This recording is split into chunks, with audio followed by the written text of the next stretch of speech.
Hi hello வணக்கம். எல்லாரும் எப்படி இருக்கீங்க? நல்லா இருக்கீங்களா? சாப்பிட்டீங்களா? ஓகே, இன்றைக்கி நம்ம மஷ்ரூம் பிரியாணி எப்படி செய்யுதுன்றதை பார்க்கலாம். வாங்க வீடியோக்குள்ளே போகலாம். ஸோ அதுக்கு பார்த்தீங்கன்னா ஒரு பேக்கெட் அளவுக்கு மஷ்ரூம் எடுத்துருக்கேன். ஸோ ஒரு மிக்ஸி ஜார் எடுத்துக்கலாம். ஸோ எடுத்துகிட்டு இதில் பார்த்தீங்க அப்படின்னா ஒரு 10-12 அளவுக்கு சின்ன வெங்காயம் சேர்த்துக்கலாம். கூடவே பார்த்தீங்க அப்படின்னா ஒரு கைப்பிடி அளவுக்கு மல்லித்தலையும் ஒரு கைப்பிடி அளவுக்கு புதினா தலையும் இது கூடவே சேர்த்துக்கலாம். நல்லா அலசிட்டு வாஷ் பண்ணிவிட்டு சேர்த்துக்கோங்க. நான் ரெண்டுமே ஒவ்வொரு கைப்பிடி எடுத்திருக்கேன். ஸோ இது வந்து நாட்டு மல்லின்றனால அந்த தண்டெல்லாம் வந்து போட்டோம் அப்படின்னா நல்லாயிருக்கும், வாசனையாக நல்லா டேஸ்ட்டாக இருக்கும். அதனால் நான் சேர்த்துருக்கேன். நீங்கள் வேறு ஹைப்ரிட் மல்லித்தலை இருக்கும்ல, அது மாதிரினா நீங்கள் அந்த தண்டு சேர்க்க வேண்டாம். ஸோ பார்த்திங்கன்னா நல்லா அரைச்சி எடுத்துகிட்டு வந்தாச்சு. இது அப்படியே ஓரமாக இருக்கட்டும். ஒரு பக்கம் வந்து நான் அரிசி ஊற வச்சுருக்கேன். நான் யூஸ்வலாக வந்து இந்த குருணை ரைஸ் இருக்குல்ல, இதில் தான் வந்து நான் பிரியாணி செய்வேன். ரொம்ப டேஸ்ட்டு நல்லாயிருக்கும். ட்ரை பண்ணி பாருங்கள் ஒன்ஸ். நம்ம நார்மலாக வந்து அரிசிக்கு எவ்வளோ தண்ணி வைப்போம் அதே மாதிரி தான் இதுக்கு தண்ணி வைக்கணும். ஒரு 1/4 டம்ளர் அளவுக்கு கொஞ்சம் கூட வச்சிங்க அப்படின்னா சாதம் வந்து நல்லா சாஃப்டாக இருக்கும். சரிங்களா? இப்போ ஒரு குக்கர் எடுத்துக்கலாம். குக்கரில் வந்துட்டு அந்த ஒரு லேயர் அளவுக்கு நம்ம எண்ணெய் ஊற்றிக்கலாம். எப்போவுமே பிரியாணி செய்கிறீங்க அப்படின்னா கொஞ்சம் தாராளமாக ஊற்றுனீங்கன்னா நல்லாயிருக்கும். இதில் ஒரு பிரிஞ்சி இலை, ஒரு பட்டை, ஒரு ஸ்டார், நட்சத்திர ஸ்டார், அதுக்கப்புறம் கல்பாசி, ஒரே ஒரு ஜாதித்திரி இது சேர்த்து தாளிச்சிக்கலாம். கிராம்பு வந்து எல்லாமே கரம் மசாலா அரைச்சிட்டேன். ஸோ அதனால் கிராம்பு இல்லை கிராம்புன்னு நீங்கள் ஒன்று கிராம்பு சேர்த்துக்கலாம். இது கூட பார்த்திங்கன்னா பெரிய வெங்காயம் இருக்குல்ல, அதை நீல வாட்டில் நறுக்கிட்டு இது கூட சேர்த்துக்கோங்க. ஒரு பெரிய பல்லாரி வெங்காயம் சேர்த்திங்கன்னா கரெக்டாக இருக்கும். நான் குட்டி குட்டியாக இருக்க வெங்காயம் ஒரு 5-6 வெங்காயம் சேர்த்துருக்கேன். கூடவே பார்த்திங்கன்னா ஒரு 2 தக்காளியை நல்லா பொடியாக சாப் பண்ணிவிட்டு வதங்கினதுக்கப்புறம் வெங்காயம் வதங்கினதுக்கப்புறம் சேர்த்துக்கோங்க. வெங்காயம் பார்த்திங்க அப்படின்னா ரொம்பலாம் வதங்கக்கூடாது. சும்மா லைட்டாக ஒரு அளவுக்கு லைட்டாக வதங்கினதுக்கப்புறம் தக்காளியை ஆட் பண்ணிவிடுங்க. ஆட் பண்ணிவிட்டு இப்போ வந்துட்டு பார்த்திங்க அப்படின்னா வெங்காயம் தக்காளியெல்லாம் நல்லா வதங்கட்டும். வதங்கிறதுக்காக கொஞ்சம் போல் இதில் உப்பு சேர்த்துக்கிறேன். நம்ம இந்த பிரியாணிக்கு தேவையான அளவுக்கு உப்பு சேர்த்துட்டாலுமே பரவாயில்ல. இப்போ வெங்காயம் தக்காளி வந்து ரெண்டுமே நல்லா சேர்ந்து நல்லா வதங்கணும்.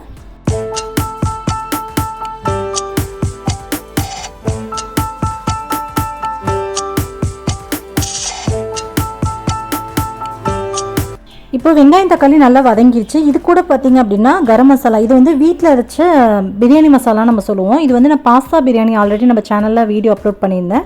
அந்த வீடியோ நீங்கள் பார்க்கலன்னா டிஸ்கிரிப்ஷன் லிங்க் கொடுக்குறேன். அதில் வந்து நான் எப்படி அரைக்கணும் அப்படின்னு நான் போட்டிருந்தேன். அந்த வீடியோவை நீங்கள் பாருங்கள்.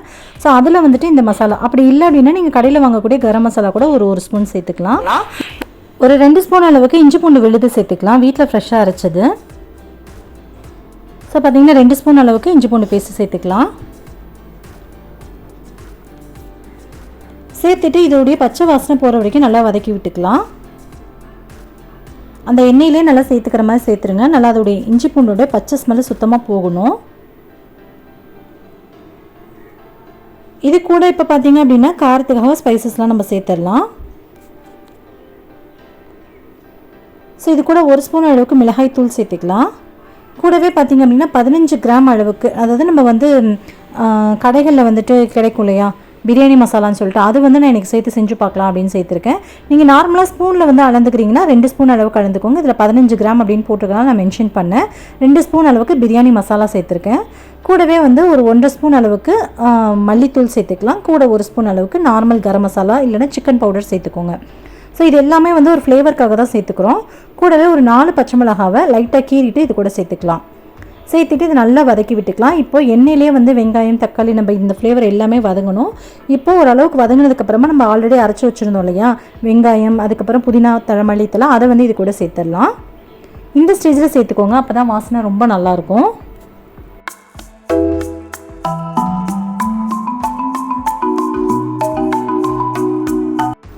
சேர்த்துட்டு இதை நல்லா கலந்து கொடுத்துக்கலாம். ஸோ இப்போ பார்த்தீங்கன்னா நம்ம சேர்த்துருக்க எல்லா பொருளுமே நல்லா வதங்கி அதில் உள்ள எண்ணெய் திரிஞ்சு வெளியே வரணும். பிரியாணியை பொறுத்த வரைக்கும் நல்லாமே வதங்குச்சு அப்படின்னா தான் டேஸ்ட்டு ரொம்ப நல்லாயிருக்கும். எந்த அளவுக்கு வதங்க விரும்போ அப்போ தான் டேஸ்ட்டு ரொம்ப நல்லாயிருக்கும்.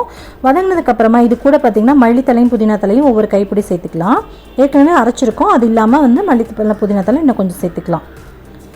சேர்த்துட்டு இதை நல்லா வதக்கி விட்டுக்கலாம். ஒரு பக்கம் பார்த்திங்கன்னா காளானை நல்லா கழுவிட்டு சுத்தம் பண்ணி க்ளீன் பண்ணி கட் பண்ணி வச்சுருக்கேன். அந்த காளானையுமே இது கூட சேர்த்துக்கலாம்.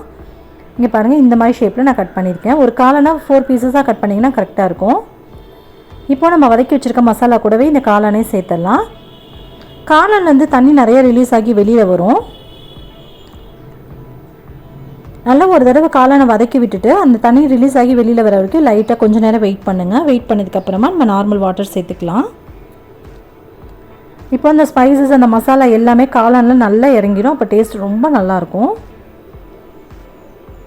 இப்போ பார்த்தீங்கன்னா இந்த ஸ்டேஜில் ஒரு 2 ஸ்பூன் அளவுக்கு தயிர் சேர்த்துக்கலாம். நல்லா கெட்டியான புளிப்பில்லாத தயிராக சேர்த்துக்கோங்க. சேர்த்துட்டு நல்லா வதக்கி விட்டுக்கலாம். ஒரு தடவை நல்லா மிக்ஸ் பண்ணி கொடுத்துக்கோங்க.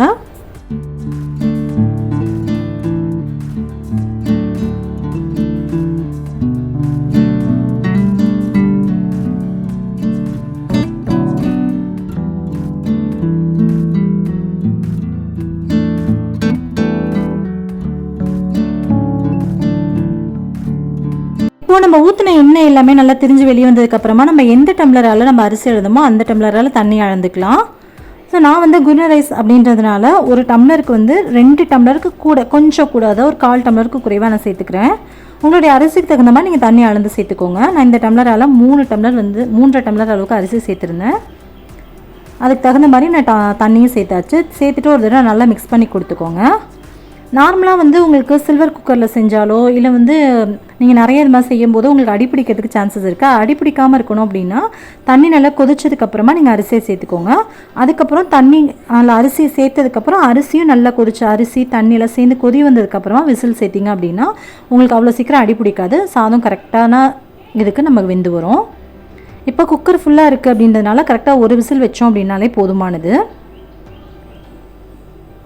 நல்லா ஒரு தடவை கலந்து கொடுத்துக்கோங்க. அவ்வளோதான். கலந்து கொடுத்துட்டு இப்போ லைட்டாக கொதி வரும் பாருங்கள். அந்த ஸ்டேஜில் நம்ம விசில் போட்டு மூடி வச்சுக்கலாம். இந்த ஸ்டேஜில் நீங்கள் உப்பு மட்டும் செக் பண்ணிக்கோங்க. பத்தலை அப்படின்னா கொஞ்சமாக சேர்த்துக்கலாம். எனக்கு கூட கொஞ்சம் உப்பு பத்தலை அப்படின்றனால கொஞ்சம் போல் நான் உப்பு சேர்த்துக்கிட்டேன். இப்போ நல்லா கலந்து கொடுத்துட்டு கொஞ்சம் கொதி வர வச்சிடலாம்.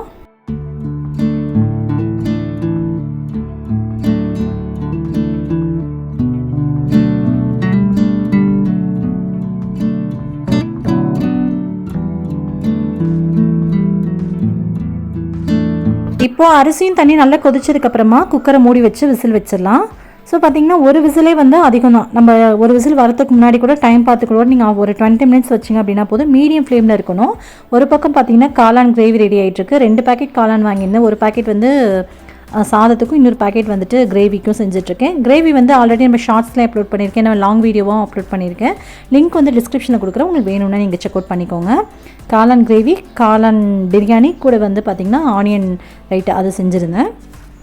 அவ்வளோதான். நம்ம விசில் வச்சு எடுத்ததுக்கப்புறமா நம்ம பிரியாணி இப்படி தான் இருக்குது. பார்க்கவே நல்லா சூப்பராக வெந்திருக்கு. அவ்வளோ சூப்பராக வீடே கமகமான வாசனையாக இருக்குங்க. கண்டிப்பாக ட்ரை பண்ணி பாருங்கள். இந்த மெத்தடில் ரொம்பவே சூப்பராக இருக்கும்.